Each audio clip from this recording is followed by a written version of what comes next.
Surface chemistry का video number 4 है। Last video में हम डिस्कस कर रहे थे फैक्टर्स के बारे में।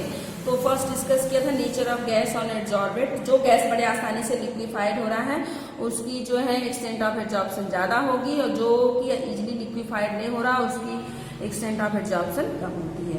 दूसरा फैक्टर है that is nature of adsorbent. तो पहले एड्जॉर्बेंट कैसा होना चाहिए, फिर एड्जॉर्बेंट कैसा होना चाहिए। तो एड्जॉर्बेंट कैसा होना चाहिए, ऐसा एड्जॉर्बेंट होना चाहिए जो परमानेंट गैस ना हो और बड़े आसानी से लिक्विफाइड हो जाए। और जब हम वो बड़े आसानी से उस तरीके के जो गैस होंगे बहुत ही आसानी से जो है वो एड्जॉर्बेंट के सरफेस पे एड्जॉर्ब हो जाएंगे। अब हम बात करें नेचर ऑफ एड्जॉर्बेंट, यानी कि सरफेस एरिया कैसा होना चाहिए। सरफेस एरिया ज्यादा होनी चाहिए, कम होनी चाहिए। एड्जॉर्बेंट यानी जो हमें सरफेस, भाई एड्जॉर्बेंट क्या होता है, जो सरफेस प्रोवाइड करता है एड्जॉर्बेंट को जो सरफेस प्रोवाइड करता है कि आकर के उस पर एड्जॉर्बेंट अटैच हो जाए, तो भाई एड्जॉर्बेंट है। तो एड्जॉर्बेंट का नेचर कैसा होना चाहिए, उसकी सरफेस एरिया ज्यादा होनी चाहिए। जब सरफेस एरिया ज्यादा होगी तो आपका जो है नेचर ऑफ जब सरफेस एरिया ज्यादा होगा तो एड्जॉर्प्शन, एक्सटेंट ऑफ एड्जॉर्प्शन ज्यादा होगा। कहने का मतलब ये है, सिंपली से आप इसको लिख सकते हैं surface area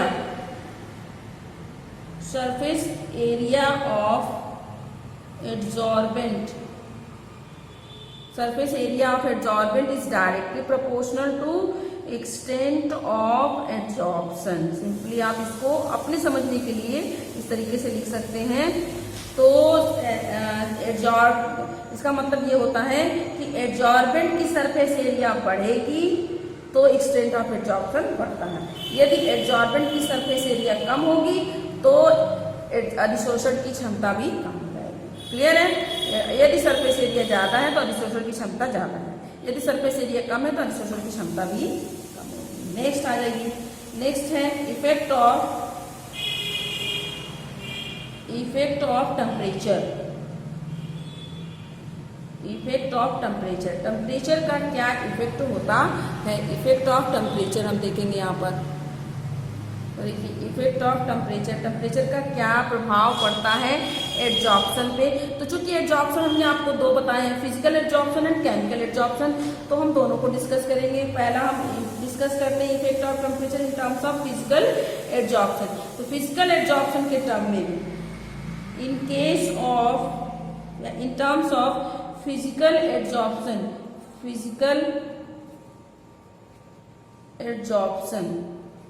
in case of physical absorption, extent of absorption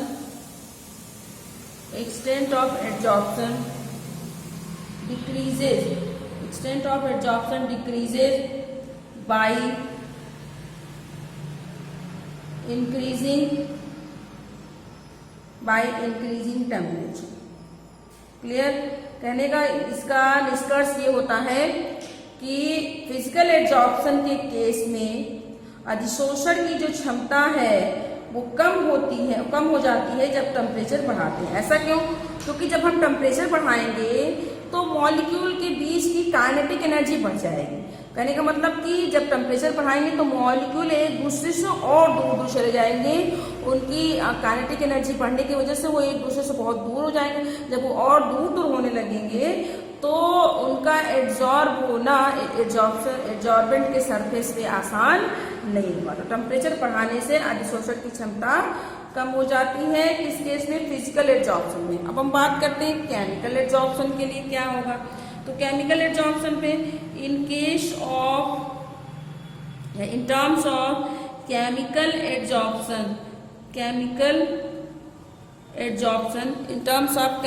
absorption,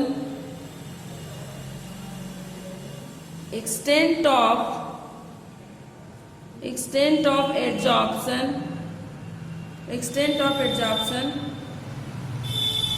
first of all increases, but after some time या उसके बाद it will be decreases by by increasing temperature. Clear? तो एक्सटेंट ऑफ एड्जॉर्प्शन जो है chemical adsorption के term में extent of adsorption पहले increase करता है और उसके बाद ये जो है डिक्रीज हो जाता है, जबकि फिजिकल एड्जॉर्प्शन में ऐसा नहीं था। फिजिकल एड्जॉर्प्शन में टेम्परेचर बढ़ाने पर एक्सटेंट ऑफ अधिशोषण की क्षमता कम हो रही थी, जबकि केमिकल एड्जॉर्प्शन में पहले टेम्परेचर बढ़ाने पर पहले तो इंक्रीज होता है अधिशोषण की क्षमता, उसके बाद ये डिक्रीज हो जाता है। तो नेक्स्ट फैक्टर है हमारा, क्लियर है? ये 3 फैक्टर क्लियर हो गए। The fourth factor that is effect of pressure on extent of adsorption. तो प्रेशर का क्या इफेक्ट पड़ता है यहाँ पर हम देखेंगे। तो प्रेशर का क्या इफेक्ट होता है, extent of adsorption is directly proportional to pressure. यानी का सिंपल सा ये निष्कर्ष होता है कि एक्सटेंट ऑफ एड्जॉर्प्शन बढ़ता है बाय इंक्रीजिंग प्रेशर। तो extent of adsorption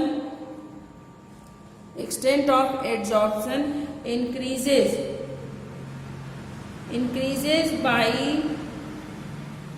increasing pressure। तो प्रेशर बढ़ाने पर एक्सटेंट ऑफ एड्जॉर्प्शन बढ़ता है। ऐसा क्यों?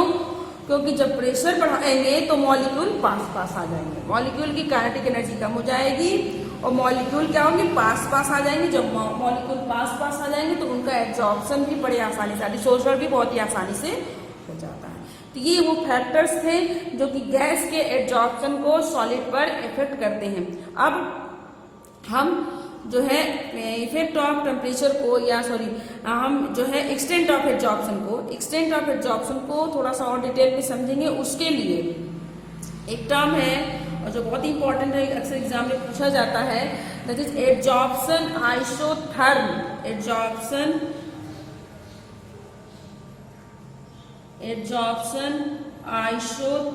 ये क्या होता है? एड्जॉर्प्शन आइसोथर्म अधिशोषण समतापी जिसको बोलते हैं, एड्जॉर्प्शन आइसोथर्म या एड्जॉर्प्शन आइसोथर्म्स जिसको हम क्या बोलते हैं, अधिशोषण समतापी। ये क्या है देखिए, एड्जॉर्प्शन अधिशोषण। आइसोथर्म का मतलब है एट कांस्टेंट। आइसोथर्म का मतलब सिंपल सा दिमाग में रखें, isotherm for eight constant temperature. तो सिंपली आप यहाँ पे बल्कि लिख भी सकते हैं अपने समझने के लिए। आइसोथर्म का मतलब हुआ क्या कांस्टेंट होगा, एट कांस्टेंट टेम्परेचर कांस्टेंट होना चाहिए। क्लियर है? जहां पर भी आइसोथर्म वर्ड आएगा तो उसका मतलब है उस प्रोसेस में टेम्परेचर कांस्टेंट होना चाहिए। तो अधिशोषण हमें देखना है, अधिशोषण की क्षमता एक्सटेंट ऑफ एड्जॉर्प्शन को देखना है किस पर, कांस्टेंट टेम्परेचर पे। तो what is adsorption isotherm? Adsorption isotherm क्या होता है इसको हम डिफाइन करेंगे एड्जॉर्प्शन आइसोथर्म को।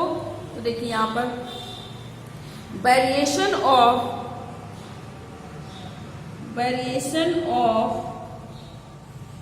extent of adsorption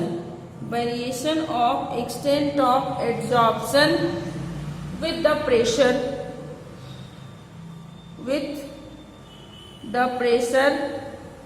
variation of extent of adsorption with the pressure at constant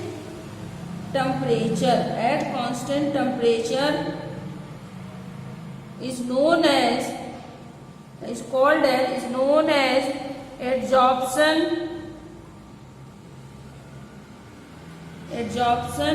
isotherm। इसे हम एड्जॉर्प्शन आइसोथर्म कहते हैं।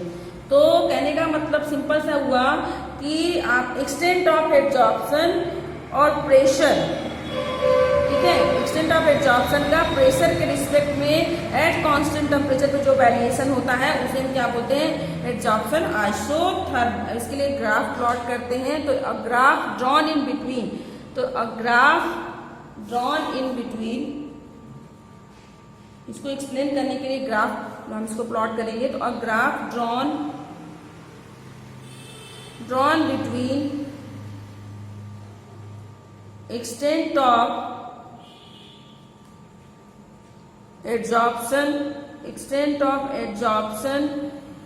and pressure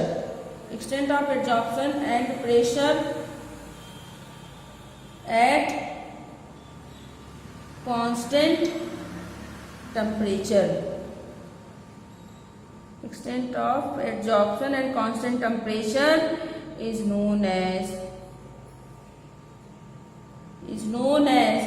adsorption isotherm. इसको इस तरीके से भी डिफाइन कर सकते हैं. तो एडजॉर्प्शन आइसोथर्म का आप दिमाग में सिंपल सा मतलब रखें कि एक्सटेंट ऑफ एडजॉर्प्शन और प्रेशर के बीच में कांस्टेंट टेम्परेचर पर जो ग्राफ प्लॉट करते हैं वही क्या है, एडजॉर्प्शन आइसोथर्म. तो इसका ग्राफ हम देखते हैं, कुछ इस तरीके से दिखाई देगा. तो देखिए, इसको एक्सप्लेन करने के लिए अब एक चीज यहाँ पर थोड़ा सा फॉर्मूले के फॉर्म में अगर हम लिख दें इसी चीज को पहले एडजॉर्प्शन आइसोथर्म को, तो हमें क्या मिल जाएगा, extent of adsorption is directly proportional to pressure at constant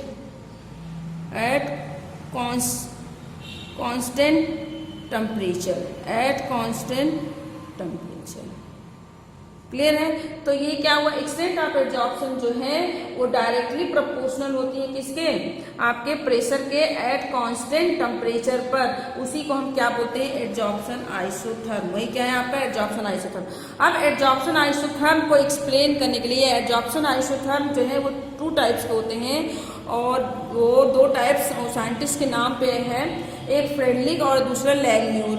लेकिन हमें यहाँ पर डिस्कस करना है केवल फ्रेंडलिक, क्योंकि वही हमारे कोर्स में है. तो हम डिस्कस करेंगे नेक्स्ट. हमारा एडजॉर्प्शन आइसोथर्म के 2 टाइप्स हैं. फर्स्ट वन, पहला है Freundlich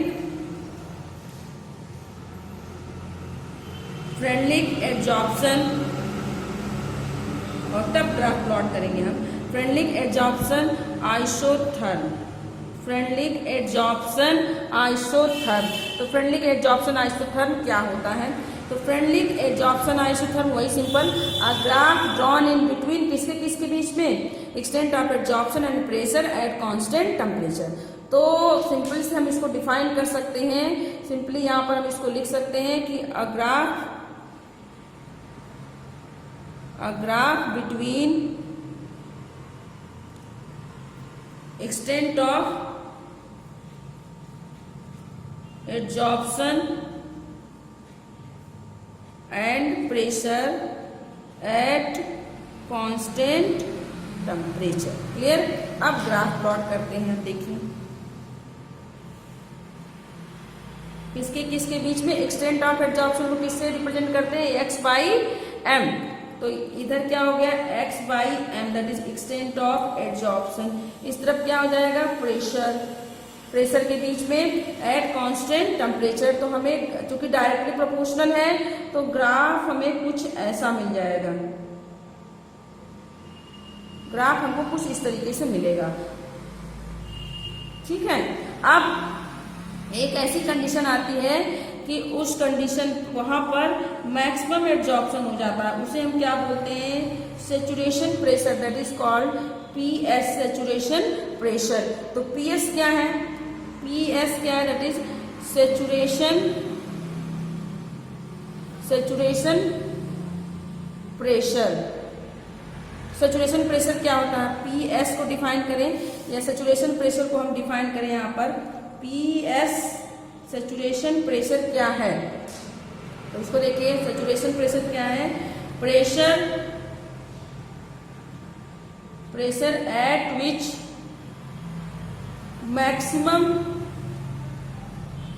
maximum adsorption take place. वह प्रेशर जिसपे कि मैक्सिमम एडजॉर्प्शन हो जाता है उसे हम क्या कहते हैं, सेचुरेशन प्रेशर. और सेचुरेशन प्रेशर पर एट सेचुरेशन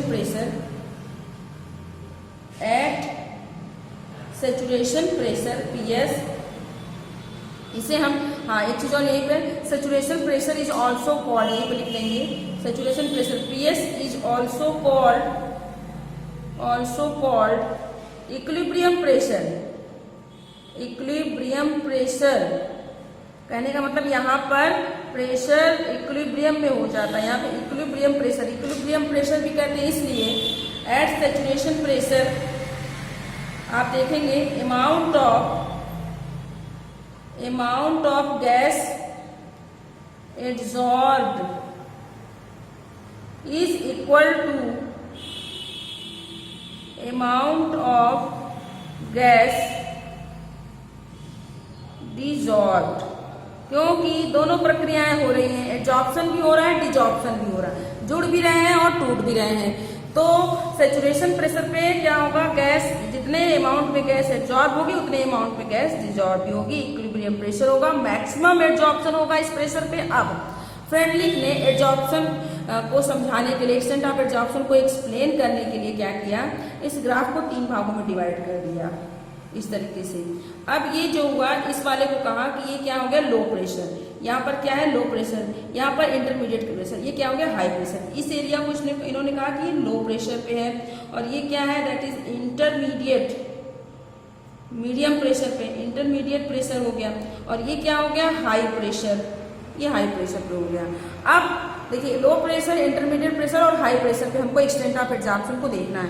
तो आगे देखेंगे तो आपको क्या मिल जाएगा, देखिए फर्स्ट एट लो प्रेशर, और एक्सप्लेन केवल इंटरमीडिएट प्रेशर पर ही कर पाते हैं। तो एट लो प्रेशर पर उन्होंने क्या कहा फ्रेडलिक ने कि x upon m is directly proportional to T। कहने का सिंपल सा ये हुआ कि x upon m is equal to Kp at low pressure. दूसरा एट हाई प्रेशर पे उन्होंने क्या कहा, हाई प्रेशर पे कहा कि x अपॉन m, सॉरी यहाँ पर कांस्टेंट जरूर लिखेंगे, at constant temperature x upon m is directly proportional to p की power naught at constant temperature. तो x upon m is equal to Kp naught, ये हो गया at high pressure. And third जो कि इंपॉर्टेंट, जिसको एक्सप्लेन कर पाए, तो ये क्या एट इंटरमीडिएट प्रेशर। तो इंटरमीडिएट प्रेशर पे उन्होंने कहा कि x upon m extent of absorption directly proportional to p की power 1 upon n at constant temperature. तो x upon m is equal to Kp की पावर 1 अपॉन n, ये मिल गया।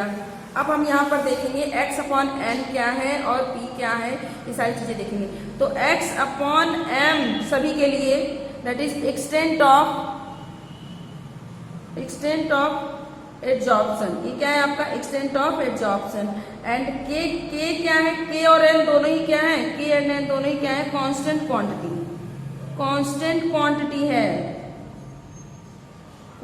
Quantity. And P is the pressure, P क्या हो गया आपका pressure. और उन्होंने कहा कि N की वैल्यू किसके बीच में होगी, 0.1 से 0.5 के बीच में N की वैल्यू होगी। 1 अपॉन N की वैल्यू दैट इज 0.1 टू 0.5 के बीच में होगी, इन बिटवीन दिस। अब इसी को एक्सटेंट ऑफ करने का मतलब x upon m extent of absorption, k is the k and n is the constant quantity, और p इज द प्रेशर। तो लो प्रेशर पर x upon m is equal to Kp, at high pressure x upon m is equal to, यहाँ पे proportionality हटाएंगे, sorry, Kp की power naught. Intermediate pressure पर x upon m is equal to Kp की power 1 upon n।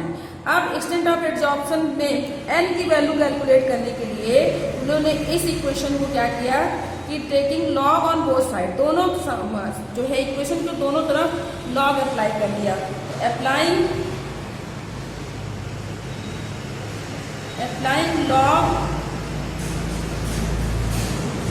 log on both side of equation के दोनों तरफ log apply करने पर क्या मिल जाएगा, कौन सी इक्वेशन पे, इस इक्वेशन पे, इस वाले इक्वेशन पे। तो आपको यहाँ पर क्या मिलेगा formula, log x upon m is equal to log k plus 1 upon n, आगे आ जाएगा 1 अपॉन n log p, ये फॉर्मूला मिला। अब इस पे जो ग्राफ बना उसको हम देखेंगे, इस पे बेस्ड जो ग्राफ, यानी फॉर्मूला हमें यहाँ पर क्या मिल गया है, फॉर्मूले को यहाँ से यहाँ पर फिर से एक बार लिख देंगे, that is log x upon m is equal to log k plus 1 upon n log p। फिर जो ग्राफ बना उसे हम देखेंगे। तो जो ग्राफ मिला, ये ग्राफ कुछ इस तरीके से, तो किसके किसके बीच में, log x upon m extent of adsorption के और log p के बीच में। क्लियर है। अब जो ग्राफ मिला वो इस तरीके से मिला, और जो ग्राफ मिला आपको इस तरीके से। अब ये इसके बीच का क्या है, ये दैट इज इंटरसेप्ट। इंटरसेप्ट क्या हो गया, that is log k and slope. अब आपका स्लोप क्या हो जाएगा, slope that is 1 upon m। तो ये हो गया फ्रेंडली एड्जॉर्प्शन आइसोथर्म। तो सिंपली इस पे जो है आपको डायरेक्ट क्वेश्चन पूछ सकता है, फ्रेंडली एड्जॉर्प्शन, फ्रेंडली अधिशोषण समतापी से आप क्या समझते हैं। तो आपको ग्राफ पे क्या होता है, फ्रेंडली एड्जॉर्प्शन आइसोथर्म, एक ग्राफ प्लॉट करें एक्सटेंट ऑफ एड्जॉर्प्शन और प्रेशर के बीच में एट कांस्टेंट टेम्परेचर पर, उसे हम फ्रेंडली एड्जॉर्प्शन आइसोथर्म कहते हैं। फिर उसी को उन्होंने 3 भागों में डिवाइड कर दिया, low pressure, high pressure, intermediate pressure पे। फिर उसको हम देख लेंगे लो प्रेशर पे क्या है, इंटरमीडिएट प्रेशर पे क्या है, हाई प्रेशर पे। मेनली इंटरमीडिएट प्रेशर पे एक्सप्लेन किया, जो हमें ये इक्वेशन मिलता है, और ये ग्राफ, दोनों ग्राफ आपके लिए इंपॉर्टेंट है। और x अपॉन m हमने क्या कहा कि एक्सटेंट ऑफ एड्जॉर्प्शन है। x क्या अभी आगे हमने बताया इसको, that is mass of adsorbent. इस चीज को रिकॉल कर लेंगे, that is mass of adsorbent, adsorbent की मास, एंड m क्या है, मास ऑफ एड्जॉर्बेंट। ये आपका एड्जॉर्बेंट का मास है। क्लियर। तो यहाँ पर ये खत्म हो जाता है, that is friendly adsorption isotherm. अब नेक्स्ट टॉपिक है, दैट इज यहीं पे एड्जॉर्प्शन भी कंप्लीट हो जाता है, लैंग्वेज हमें डिस्कस नहीं करना है। और नेक्स्ट हमारा है important topic, that is applications of adsorption. अब हमें डिस्कस करना है कि एड्जॉर्प्शन की क्या एप्लीकेशन है हमारे डेली लाइफ में, एड्जॉर्प्शन का क्या एप्लीकेशन है, एड्जॉर्प्शन अधिशोषण कहाँ कहाँ पर यूज होता है, इसको किस तरीके से, ये प्रोसेस किस तरीके से हमारे डेली लाइफ में इसका क्या यूज है। तो अब तक हमने क्या पढ़ा है, एड्जॉर्प्शन के बारे में डिटेल में, एड्जॉर्प्शन किसे कहते हैं, फिर एड्जॉर्प्शन के कितने टाइप्स होते हैं, और एड्जॉर्प्शन में physical adsorption, chemical adsorption important था। उसके बाद एड्जॉर्प्शन आइसोथर्म या फैक्ट, वो कौन से फैक्टर हैं जो कि गैस के एड्जॉर्प्शन को सॉलिड पे इफेक्ट करते हैं। इसके अलावा फिर हमने देखा कि एड्जॉर्प्शन आइसोथर्म जो कि इंपॉर्टेंट है, एड्जॉर्प्शन आइसोथर्म में भी फ्रेंडली एड्जॉर्प्शन इंपॉर्टेंट है। द लास्ट टॉपिक क्या है एड्जॉर्प्शन का, that is application of adsorption. इसको हम नेक्स्ट वीडियो में डिस्कस करेंगे।